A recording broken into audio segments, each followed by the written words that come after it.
بسم اللہ الرحمن الرحیم۔ چینل میں آنے والے سب دوستوں کو خوش آمدید۔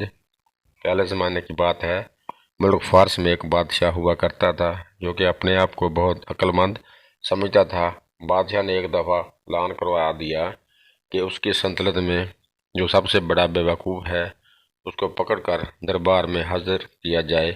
اس کام کے لیے اس نے اپنے آدمی سلطنت کے کونے کونے میں بھیج دیے اور ان کو تاکید کر دی، جو بھی آدمی سلطنت میں ایسا نظر آیا اس کو فوراً دربار میں پیش کیا جائے۔ حکم ملتے ہی اس کے آدمیوں کو جو بھی بے وقوف نظر آیا بادشاہ کے دربار میں پیش کر دیا گیا۔ بادشاہ نے ان سب کو دیکھا، ان میں ایک کو بے وقوف قرار دیا۔ بادشاہ نے ایک قیمتی ہار اپنے گلے سے اتار کر اس بے وقوف کے گلے میں ڈال دیا۔ وہ بے وقوف ہار لے کر واپس اپنے گھر چلا گیا۔ کافی عرصہ بعد وہ بے وقوف بادشاہ کو ملنے اس کے دربار میں آیا۔ بادشاہ مرگ الموت تھا۔ اس کو بتایا کہ بے وقوف آپ کو ملنے آیا ہے اور آپ سے ملنا چاہتا ہے۔ بادشاہ نے اجازت دے دی اور بے وقوف بادشاہ کے سامنے حاضر ہو گیا۔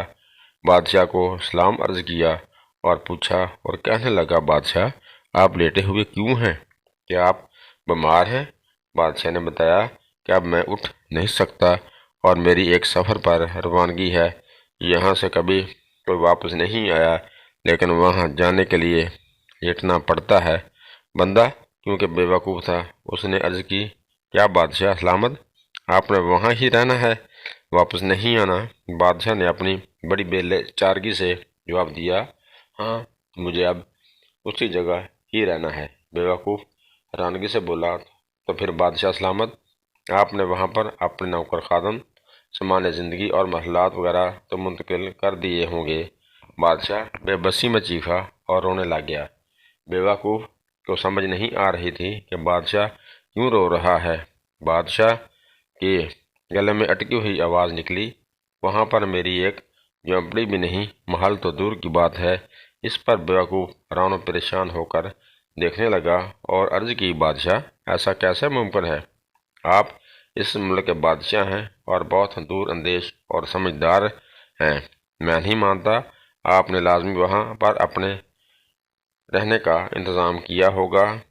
بادشاہ نے افسوس افسوس کہا اور ٹھاٹھے مار کر رونے لگا۔ بادشاہ کے لہجے میں افسردگی تھی اور کہا کہ میں کوئی انتظام نہیں کر سکا۔ بے وقوف نے وہی قیمتی ہار جو بادشاہ نے اسے دیا تھا اتار کر بادشاہ کے گلے میں ڈال دیا اور بولا، بادشاہ میرے خیال میں آپ بڑے بے وقوف ہیں۔ یہ جو ہار آپ نے مجھے تحفے میں دیا تھا، آپ کو اس کی زیادہ ضرورت ہے اور اس کا زیادہ مستحق آپ ہیں۔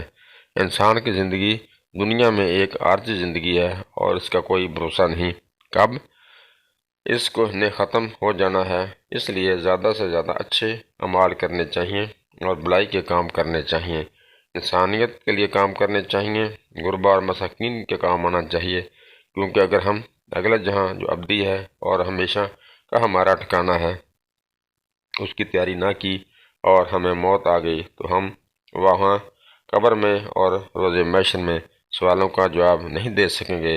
اجازت دیجیے، اگر اللہ کو منظور ہوا اور سانسوں نے وفا کی تو اگلی ویڈیو میں آپ سے پھر ملاقات ہوگی۔ جاتے جاتے آپ سے ایک درخواست ہے کہ آپ ہمارے اس چینل کو لازمی سبسکرائب کر دیں۔ اللہ حافظ۔